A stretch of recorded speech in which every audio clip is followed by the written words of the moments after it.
मैं और रिया के बीच एक कॉन्ट्रैक्ट था। मैं उससे बच्चा दूंगा और बदले में वो मुझे 5 करोड़ देगी। बच्चा पैदा होते ही डील खत्म और मुझे उसकी जिंदगी से हमेशा के लिए गायब हो जाना था।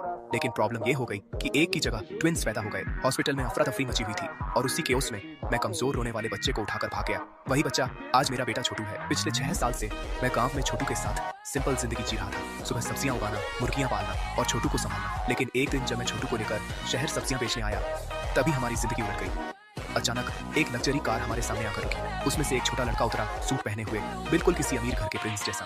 लेकिन शौक तब लगा जब उसका चेहरा छोटू से हूबहू मिलता था। छोटू तुरंत जोर से चिल्लाया, पापा, आपने शहर में दूसरा बच्चा कब पैदा कर लिया? पूरा मार्केट हमें घूरने लगा। मेरे हाथ से गोभी गिरते गिरते बची और तभी कार से रिया उतरी। ब्लैक हील्स, कोल्ड एक्सप्रेशन, वही डेंजरस सौरा। 6 साल बाद भी उसे देखते ही मेरी हालत खराब हो गई। रिया की नजर पहले छोटू पर गई, फिर उस दूसरे बच्चे पर और फिर मुझ पर टिक गई। उसने धीरे से पूछा, 6 साल पहले ट्विंस हुए थे ना? मैंने तुरंत झूठ बोलना शुरू किया। ना नहीं, ये मेरा भतीजा है। लेकिन छोटू बीच में बोल पड़ा, पापा झूठ बोल रहे हैं, हमारा कोई चाचा नहीं है। उस पल मुझे लगा आज तो गया। रिया ने तुरंत गार्ड्स को आदेश दिया, इन दोनों को घर लेकर चलो। मैं और छोटू लिटरली किडनैप होकर उसके मैंशन पहुंचे। वो घर नहीं, पूरा पैलेस था। इतना बड़ा कि छोटू अंदर घुसते ही कारपेट पर लौटने लगा। रिया का दूसरा बेटा आरव बिल्कुल उसके जैसा शांत और डिसिप्लिन्ड था। और मेरा छोटू पूरा गांव का तूफान। डिनर टेबल पर छोटू ने हाथ से लॉबस्टर उठाकर खाना शुरू कर दिया। रिया उसे देखकर इरिटेटेड हो गई। लेकिन तभी छोटू ने लॉबस्टर का पीस मेरी तरफ बढ़ाकर कहा, पापा, पहले आप खाओ।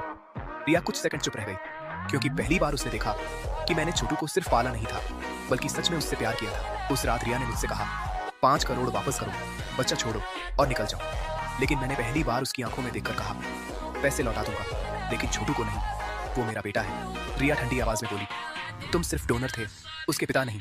मैं गुस्से में बोल पड़ा, जब वो कमजोर था तब तुम नहीं थी। मैंने उसे रात रात भर उठकर संभाला है, अपने हाथों से जिंदा रखा है। रिया चुप हो गई, लेकिन उसकी आंखों में पहली बार गुस्से के साथ कंफ्यूजन भी था, क्योंकि शायद इतने सालों में पहली बार उसे एहसास हुआ था कि मैं छोटू को उससे ज्यादा जानता हूँ।